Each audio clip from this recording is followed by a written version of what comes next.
The dance between experience and expertise. Tracking the contemporary doctorate.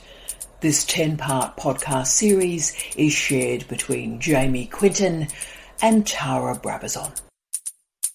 Jamie, hello. Hello. Hello. This is an exciting one. I'm really up for this one. This is episode 7, Managing Feedback. Now, again, there's some conventional questions and conversations we could have had.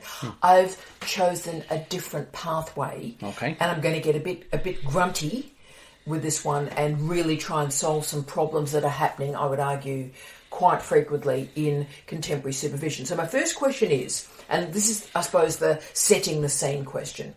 What is the function of a supervisory or advisor's feedback? What is the function of feedback for the student, for the candidature, for research training, research development, research education? Function of feedback. Okay, so feedback for me is about giving a perspective of the person receiving the communication from the student, whether it's a talk or whether it's something written. The idea being that the student's transmitting the message of what they've been working on and how well they're communicating it. Now, that is the immediate response to the actual act or task. Interesting. But then beyond that, it's also about giving the student some perspectives on how the supervisor goes about thinking about doing science, or in my case, science, doing research, how to think about how everything is put together, whether it's the investigative design, whether it's how to engage with the research literature, whatever elements that you're wielding and crafting. I would hope that feedback is the supervisor demonstrating to the student by example that these are the things that are important, these are the things you need to think about, these are the things you need to be engaged with to make the most of what you're trying to achieve. Oh, look, that's brilliant. That's really transformative. So feedback is a way of thinking. It loans expertise to a student, but it also provides concrete information. So feedback is information about form and content, about research. Yes. And hopefully it's modelled. It's a modelled behaviour. Well, it certainly is because you did mention writing there, and I understand why, but if you're offering feedback about form, about writing, then that is modelling. Because if you're offering line editing, obviously developmental editing is a bit more challenging in the doctoral space, but if you're offering line editing, you're hopefully not doing that so that the student's not learning how to line edit. You're doing it to model behaviour. That's right. No, it should be about... Exactly. It should be about demonstrating through example how to approach it, how to think, how to say it, how to... Yeah. And again, there needs to be some tolerance and open-mindedness there because, a good supervisor empowers the student to be able to do it their way on their own, but understand all of the subtleties and implications and so on, without expecting the student to be identical to the supervisor, right? Yes, that's right. We're not in the business of homology. We're not training a student to be us. We're training a student to transcend us, to be the best version of themselves. Yes. Now, what you've said there is going to be important in a couple of questions' time, all right? But notice for all our wonderful listeners and viewers, well, you never know what I write. But for our viewers and listeners, just remember it's about way of thinking and it's about kindness and helping the student on their project in their way rather than a homological making the student into the supervisor. That's important. So just remember that as a data point. Now, my second question is, and this is a big one of the major complaints from students is the lack of quote-unquote timely feedback. Yep. So why is timely feedback so difficult to implement? And if I can just do the institutional studies, University of Melbourne was the most famous one, when students list their major complaints. Yeah. Number 1, 2, 3, I'm a student, I can never see my supervisor. Number 2 is the lack of timely feedback. Yeah. But I'm asking a different question. Yeah. Why in our contemporary higher education environment is timely feedback difficult to implement? I fully appreciate how the students get to there, and being an academic, one of the things you have to carry with you is the guilt that goes with not providing timely feedback, not giving things the attention they deserve, right? Yeah. Now, that varies by individual, but the simple answer to the question is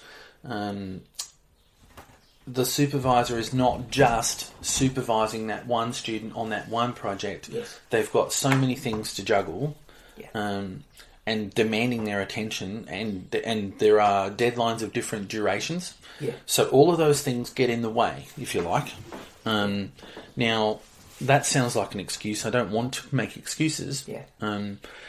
But what you have is everyone with the best intentions trying to do the best they can, and getting dragged in multiple directions. So, that could be about where we are, what the academy looks like at the moment. From the supervisor's point of view. From the student's point of view, I think the students have a right to expect that, because the timeliness of the feedback has a big influence on the effectiveness of the feedback. Yes. But by the same token, students also live the same experience. They also have good intentions. They say, I'm going to do this, I'm going to do that, I'm going to do the other. And then the supervisor has to organise their lives around the intended and impending work to give feedback on. And then it never happens at the time they say it's going to happen. And then things are, so all of these factors, which you could put down to life or work or whatever, can all get in the way of what the ideal time frame might be. Yes, and I've only got a couple of things to add there, and again, I'm being staunch here because this behaviour I'm about to talk about has ruined my life, right? So that's how serious this is. We need to recognise, firstly, a large chunk of our supervisors are now adjunct supervisors. For my colleagues in the United Kingdom, they're being paid per semester, and they're getting something like, for a research master's student, they're getting paid 30 minutes or an hour to do drafting in an entire semester. So the adjunct supervisory workforce, also the piecemeal, the piece workers as well. So that is absolutely catastrophic. Then, as you said, the thing that has destroyed my life, and I do mean destroy my life, is when students tell me a piece of work is coming in on a particular day or even a particular week, and I work my guts out, get up early, do all this stuff early, and, agree to do talks and so forth in different countries, the week after this deadline is in place, so I can focus on the student. They've got something to work out while I'm on a plane going and doing a presentation. And the students endlessly miss deadlines. And this is serious stuff. This is serious stuff, because then I can't tell you how often this has happened. I'm sitting at an airport. This work was due from the student a week ago. I'm at the gate about to get on a flight, and 100,000 words arrives going, could you get this to me quickly because I've got a milestone due. And I'm about to get on a plane, right? And have other things to do. And students miss deadlines by months, Jamie, by months. So, the thesis is meant to be submitted in September. The drafting is still happening Christmas. And, of course, we've been married a long time now. And you have seen every Christmas, every single Christmas Day, your birthday on Boxing Day, I am drafting work. And these students have said, oh, no, it won't be Christmas. We'll be having it way before. You can hear the rage in my voice, right? Because I do give timely feedback. And to do that, it has destroyed Christmas, destroyed holidays, impacted my own deadlines catastrophically. So what I would say to the students listening to this, and you're going, my supervisor doesn't provide timely feedback, just ask yourself, good boy, just ask yourself if you've said this thing's going to be due on September 30 and you're still doing drafting in January the following year and going, why is my supervisor not providing timely feedback? Well, it's because they thought you were finishing in September. They've configured their own research deadlines after you've finished and you're still going. Have I been too hard there? Well, I'm hoping that the people listening, I mean, for me, it's the road to hell is paved with good intention. So, for people listening, I guess if students are aware that, don't be quick to run to judgment. Don't be quick to run to my supervisor doesn't this and doesn't that and doesn't do the other, right? If people are trying to do what they can, then it's an imperfect system and it's an imperfect I was going to say the journey word. It's a journey word. No! It's an imperfect undertaking. Yeah. So being aware and working... So actually for me it comes back to communication. Yeah. And it comes back to accurate communication, honest communication, open communication where... if the student says, I'm doing my best to submit this to you by whatever date, I know there's a fair amount of things I'm going to have to do to get there. I will do my best. I'm 70% confident I will get it done, or whatever, is different to, you will have this on this date. Yeah. And also respectful that the supervisor is about to give you 8, 9, 10 hours away from their family, away from their friends, and again... It's a significant amount of work for the supervisor. If they're going to give you good feedback, it's a significant commitment on the part of the supervisor. And I think why I get so filled with rage, and maybe this is just my little psychosis, but students are so relieved to have finished, a draft of their thesis before Christmas, so that they can have time with their family. Yeah. So it's like on Christmas Eve, or indeed, as has happened this year, Christmas morning, a draft arrived of a thesis. Arrived. And they've gone, so relieved, I can enjoy Christmas now. Yeah. And they've intentionally offloaded that work to you so that you don't enjoy your Christmas. Oh, I don't know. I don't think they think that far, for the most part. Well, but it is about them going, right, this monkey's off my back. Yeah. Can I give you the one horror story I will give you, and this is a real student story, and then we'll move to the next question, is a student delivered a draft on Christmas Eve. And I actually worked through the night, was working on Christmas Day in between cooking. And then early morning on Boxing Day, which happened to be your birthday, early morning on Boxing Day, the lass sent a public tweet, it was still Twitter then, a public tweet saying, when do you think I can get my draft back? Yeah.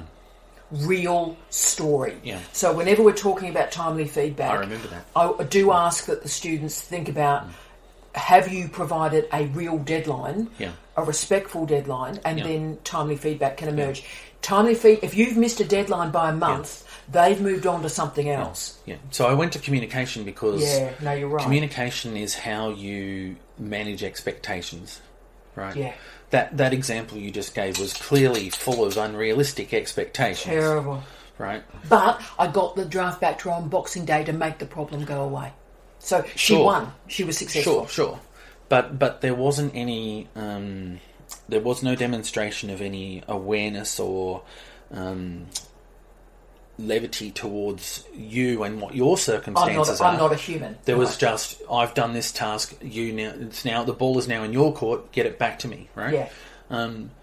So, yeah. Yeah. So your supervisor is more than a feedback machine. Just be aware of that. Sure. Just be aware. So, in fact, while we've been talking, I've been thinking about the last vlog on publications and earlier vlogs on supervisor and communication, the communication podcast. Yeah. So this is the same. In fact, I mentioned it just in passing there, and this is the place to say it. Yeah. You get the best out of the process when you engage with the process and you think about the purpose of the process and the actual machinery, the mechanism of the process, the logistics of the process behind the process. And when you think about that and you engage with that and you communicate with whoever, supervisor, reviewer, coach, whatever, the team of support people around you, when you communicate the story behind the story, you get further. So when it comes to feedback, if you actually submit something and you are the one responsible, so this idea of handing responsibility back and forth, right? Yes. That's what that's about. I'm giving this to you on Christmas Eve because once I do, I'm no longer responsible for it. Well, guess what? It's your PhD. It's your thesis, right? It's not my thesis. It's yours. Yeah. So, and beyond the PhD, when you're in the workforce, you've got people you've got to work with, right? And they will do it their own way in their own time, and you have to work with them. So so that is about communication. Yeah. And if you submit a piece of work to your supervisor and you say, this is what I've done, this is what I'm confident with, this is what I like about what I've done, this is what I'm not so confident with, or this is what I'm not so happy about with what I've done, can you please give me feedback on this, and this? Yes. You get much better feedback, right? The process is so much more useful and effective because you're feeding forward to get the feedback, rather than just the idea of, I've done my homework, here's the task, and you hand it to the teacher, and the teacher goes away and does something with it and comes back, and then the teacher is the person responsible. That has to change, particularly at the PhD level. We're going to come back there in my final question, and I think that's a great strategy, what you've suggested about what sort of feedback you're after.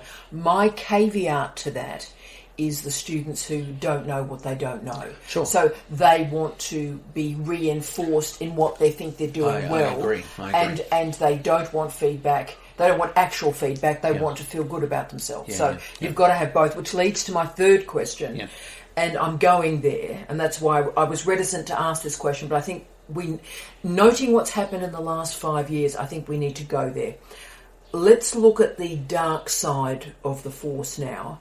Students who ignore supervisory feedback, right? So the students that are getting the timely feedback, getting precise, clear feedback, you need to do this. Yeah. Tell me about those students. Yeah. You've had a few, I've had a few. Yeah. Look, I've been one of those people where not so much ignored my supervisor's feedback, but you get feedback and you choose what you take on board and you choose what you don't. Right. But however that looks, it's not without consequence. So if you get feedback from someone who has more expertise and more experience and more knowledge than you, and you decide to discard that feedback, you get the consequence of that, even if it's unintentional, right? So, I mean, I think I've seen it all. I've seen someone ignore the feedback. I've seen someone be selective and go, I will change this and this and this, but I'm not changing those. I've seen someone who is, you go further along the spectrum of possibilities to they just adopt every single thing you say because they know that things are developing if they just accept everything. Also accept track changes, so that group of people. Yeah. But the idea is feedback, it shouldn't... I know one of the things that I wish students would do more is it's meant to be an iterative process. Boom. It's meant to be an ongoing developmental process.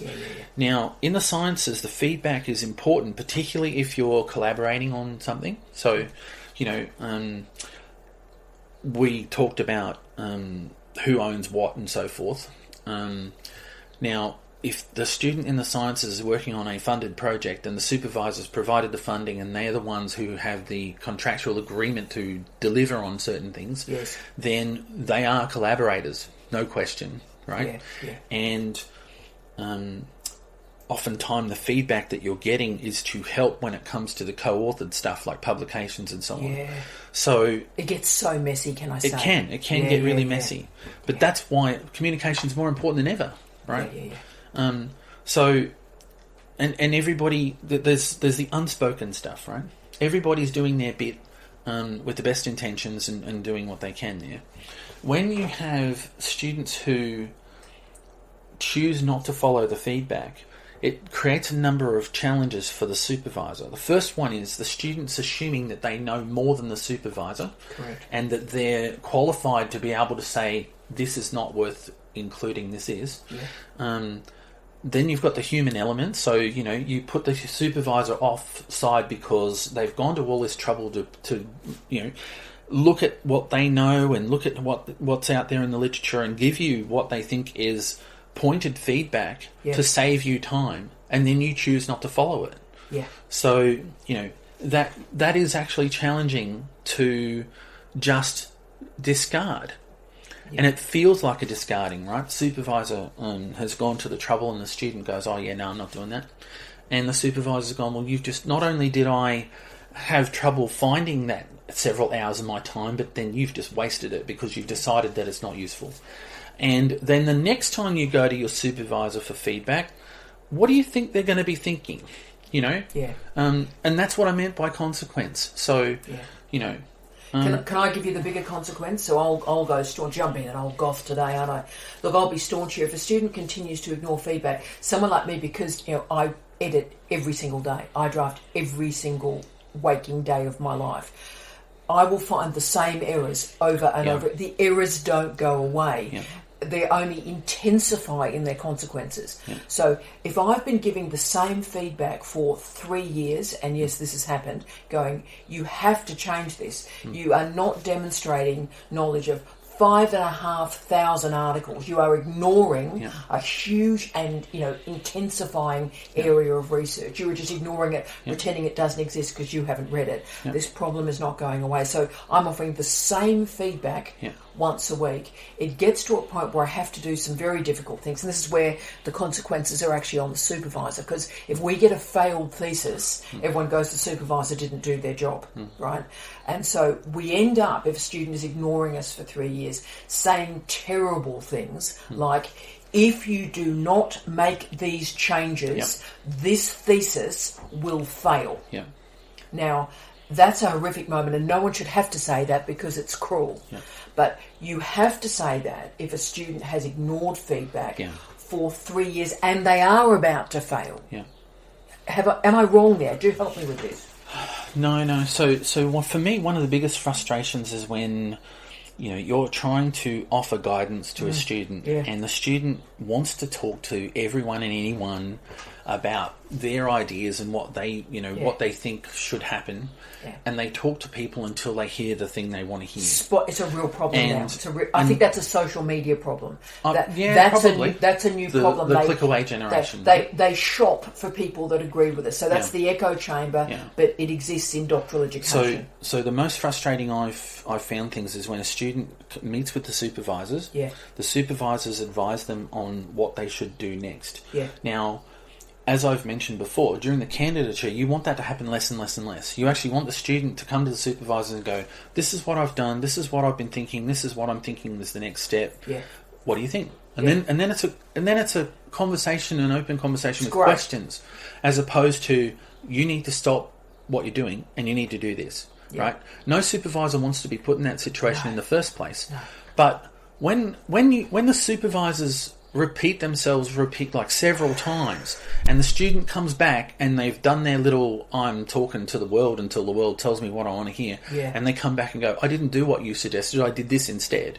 And you go, you've just distracted yourself again, because the stuff that we get staunch about is the core material that the thesis must have. That's right. So if you're going to distract yourself on tiny little things, and it's not going to make a large difference apart from sinking time, we don't get too fussed about it. No. But when it's this is the core. This is connected deeply with the investigation, and if you don't do this, it's significantly weaker. And then it's ignored. That gets really frustrating. And also it's deadly serious. Let me go back in time, about 20 years now, to when I was on the higher degree committee at Murdoch, right? So I was a young academic, 25 years ago, my goodness me. 27 years ago, my goodness me. Stop counting. But so I was a very young academic. I had the great gift of being on the university's higher degree committee. And, some of them humanities, and there's these fantastic scientists, a vet, environmental science was great at Murdoch at the time. And I always remember, and all the exam comments would come to that committee for assessment.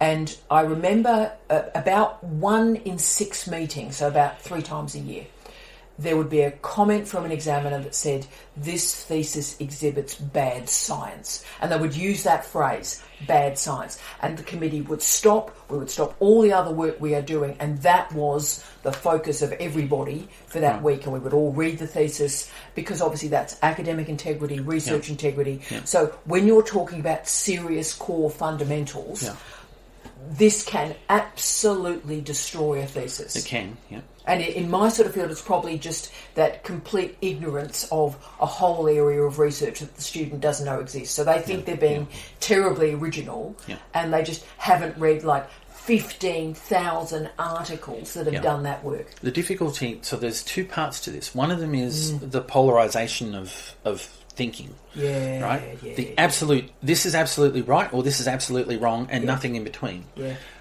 Science is not founded on being absolutely right. No. So as a scientist, I'm very happy to admit that I am wrong. Right? I don't expect... I know this is kind of advanced thinking for a student on supervisor because, things like trust and other elements of the relationship between the supervisor and the student are based on expectations. Yeah. Now, science is founded on you take what you think is right until you learn that it's not, and then you make adjustments. Yeah, scientific method. Yep.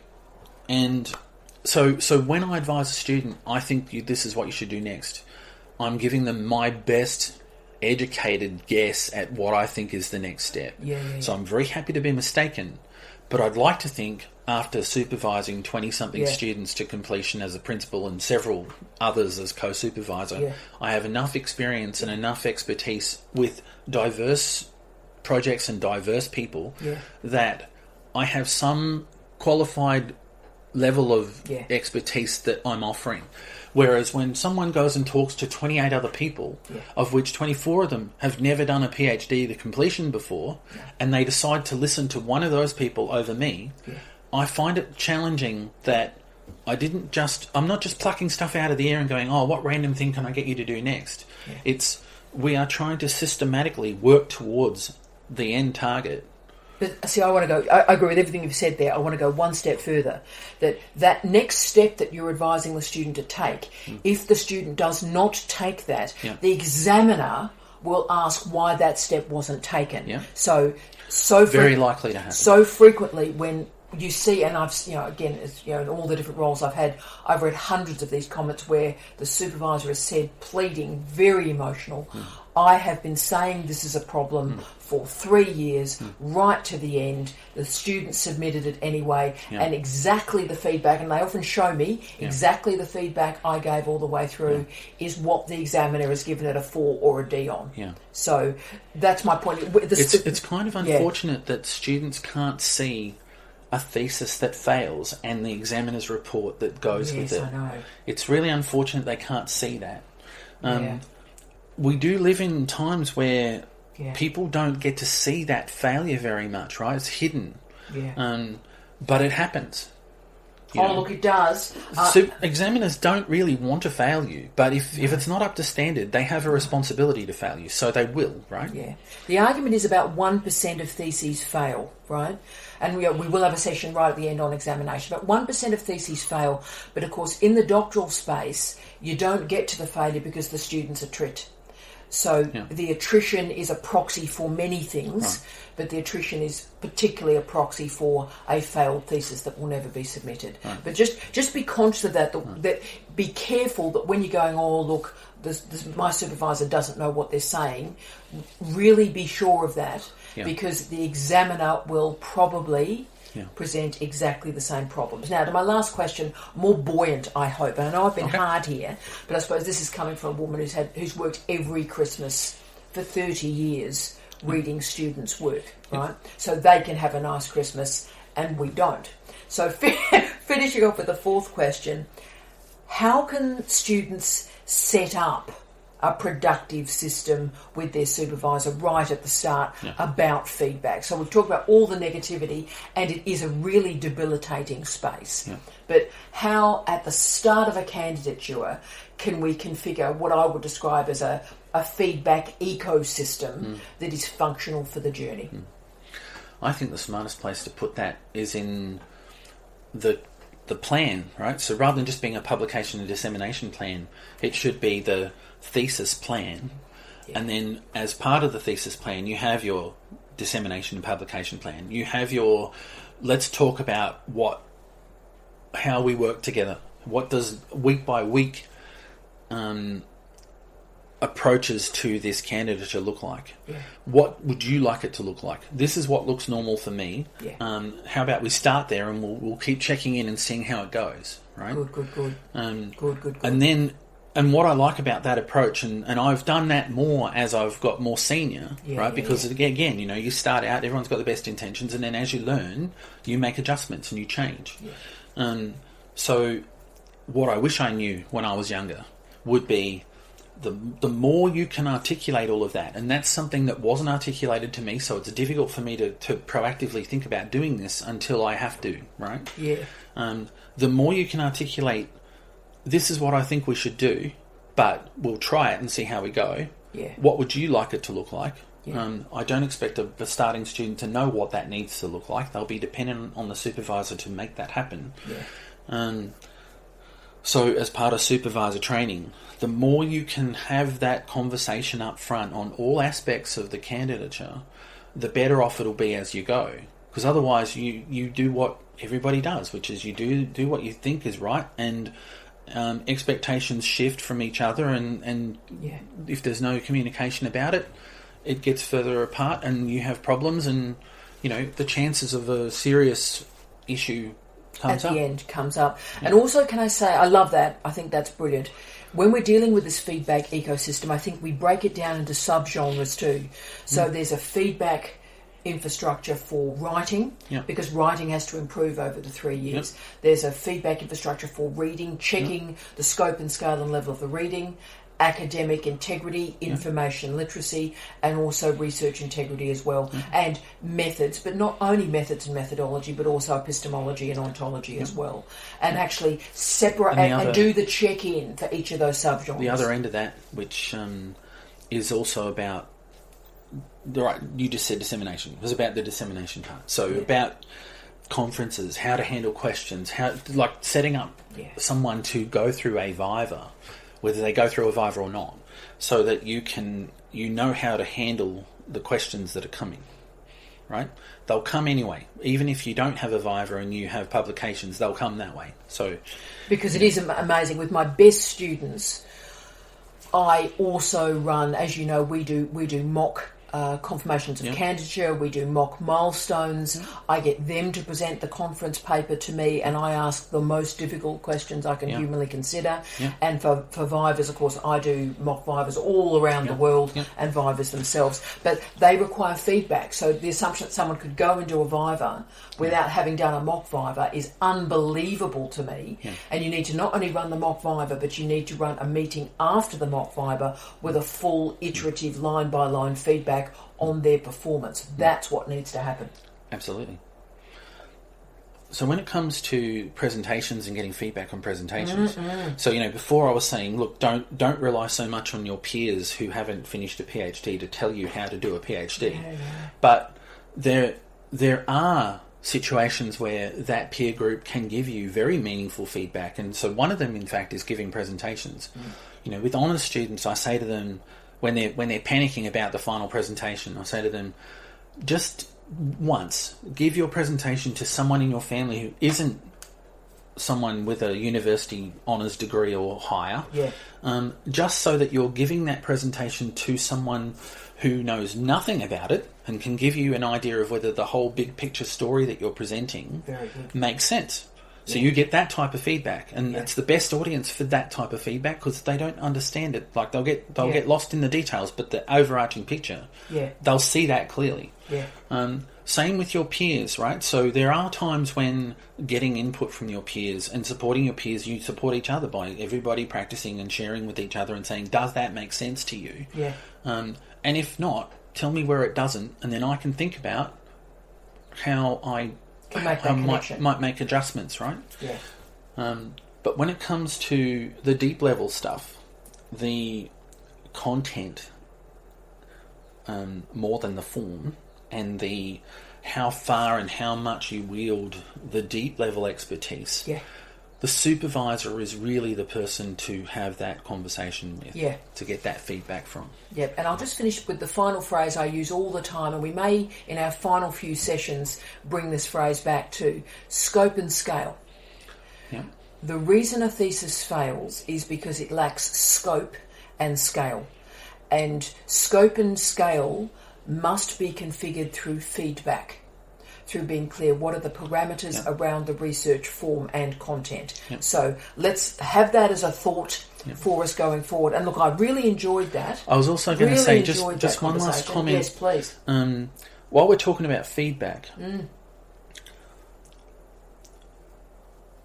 it actually comes down to your commitment to this effort that you're putting in, to this product that you're creating. We're talking about PhDs. If we're talking about PhDs, the quality of the product of your PhD doesn't rely on you falling over the line and passing. No. Right? Your supervisor doesn't want to take that risk. So when they give you the feedback, and the feedback, you look at it and go, oh, it's going to take me ages, it's going to be hard. When you get that feedback, it's because your supervisor doesn't want you to fall over the line and just make it. They actually want you to clear it, and clear it well, because they know that beyond the end of this examination, there's other meanings and other purposes of this thing, and you achieve more with that if you clear it well rather than falling on it. And I'll be, to be the old goth to finish, the other reason we try and get students through at a 1 or a 2, an A and a B, so that's straight through or a minor correction. The reason, that's why we're aiming for it, is any examiner on a bad day could take a 3, could take a major correction and make it below the line. So make it a revise and resubmit. If someone goes, these major corrections are really major, this is a revise and resubmit. So you actually need a fair amount of space over the line, and you've got to be very careful when you get into the major corrections, the C or the 3s, because very often one supervisor will give you a 3 and another will give you a 4. So that's why the supervisors are trying to get you a fair way above the line, so that an examiner on a bad day doesn't do something terrible. So it's really about the 4 things. It's about form, content, scope, and scale. Look, it is. But the thing is, I use scope and scale all the time, and I probably use it as a black box. And for the final few sessions, I think probably let's unpack that box a little bit. Fantastic. Really enjoyed that. Thank you, sir. No worries. Thank you.